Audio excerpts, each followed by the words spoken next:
من قاعة المحاضرات بالمسجد القطب عبد الحميد بن باديس بولاية وهران، حيث تتم أكبر عملية توزيع سكن خلال هذه السنة، وهي من بين الأكبر خلال السنوات الأخيرة. والحديث أكثر حول هذه العملية يرافقني في هذا المباشر كل من السيد والي ولاية وهران السعيد سعيود وممثل وزارة السكن السيد البصيري عبد الوهاب. بداية مع السيد والي ولاية وهران. سيدي أهلا وسهلا بك، صباح النور. أهلا، صباح الخير، مرحبا.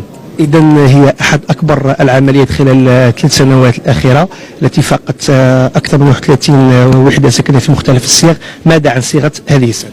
إذا بسم الله الرحمن الرحيم، والصلاة والسلام على أشرف المرسلين. إذا بمناسبة إحياء احتفالية 70 لاندلاع الثورة التحريرية، ولاية وهران تشارك في إدخال البهجة والفرح في قلوب الجزائريين والجزائريات، توزيع أكثر من 2879 وحدة سكنية بمختلف الصيغ في هذه الصبيحة على المستفيدين.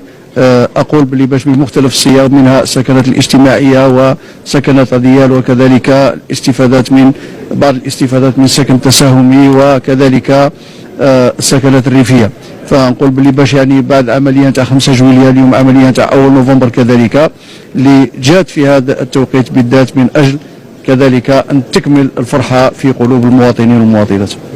بالنسبة لعدد السكنات الموزعة في مختلف الصيغ بالأرقام، إذا كان سيدي نحن يعني لحد الساعة تجاوزنا 30,000 وحدة سكنية على مستوى ولاية وهران. نظن باللي باش يعني هذه السكنات هذه كان فيها القضاء على السكنات الهشة، قضينا على العديد من الأحياء التي كانت تشوه المنظر العام للمدينة، سواء على مستوى حي الكيمو وكذلك السبيكة بوطيمة الطليان، وكذلك يعني حي سيد الشحمي وأحياء أخرى.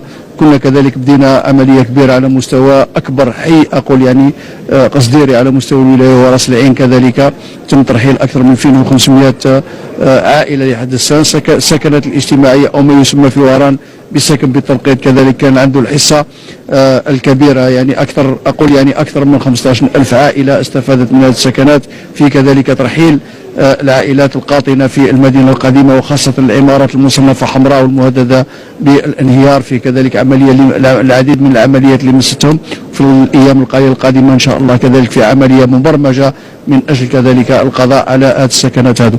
أحياء القصديرية كذلك يعني تم محاربتها على مستوى كل الدوائر يعني والبلديات على مستوى الولاية. عين الترك اليوم تقريبا تعتبر دائرة من دون يعني بناءات فوضوية. نفس الشيء بالنسبة كذلك إلى بطيوة. فالعملية الأخيرة اللي كانت في 5 جويلية سمحت لنا بالقضاء على كل السكنات الهشة والسكنات الفوضوية على مستوى هذه الدائرة بها والبلديات نتاعها.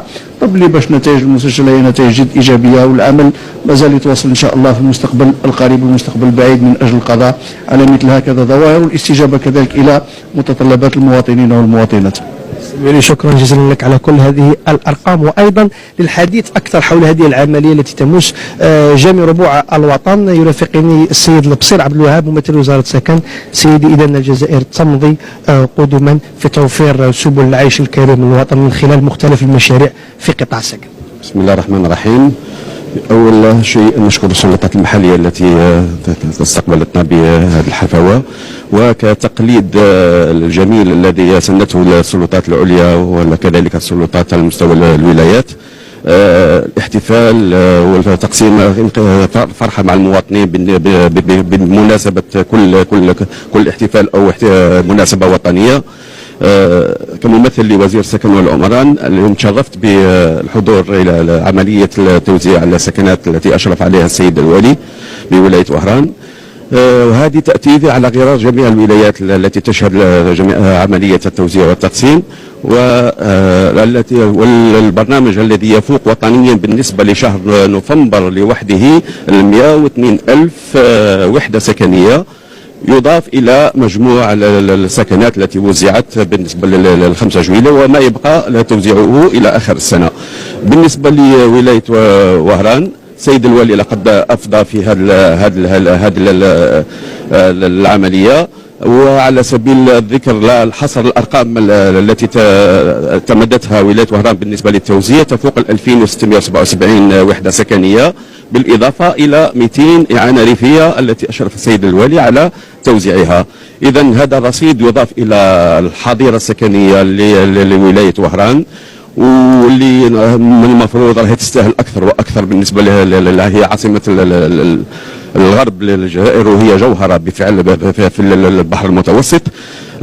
ننتظر من هذا إذن عمليات كثيرة إن شاء الله بتجسيد الجهود تاعنا كل على المستوى الوطني وعلى المستوى المحلي. إذا نتقاسموا هذه الفرحة مع المواطنين.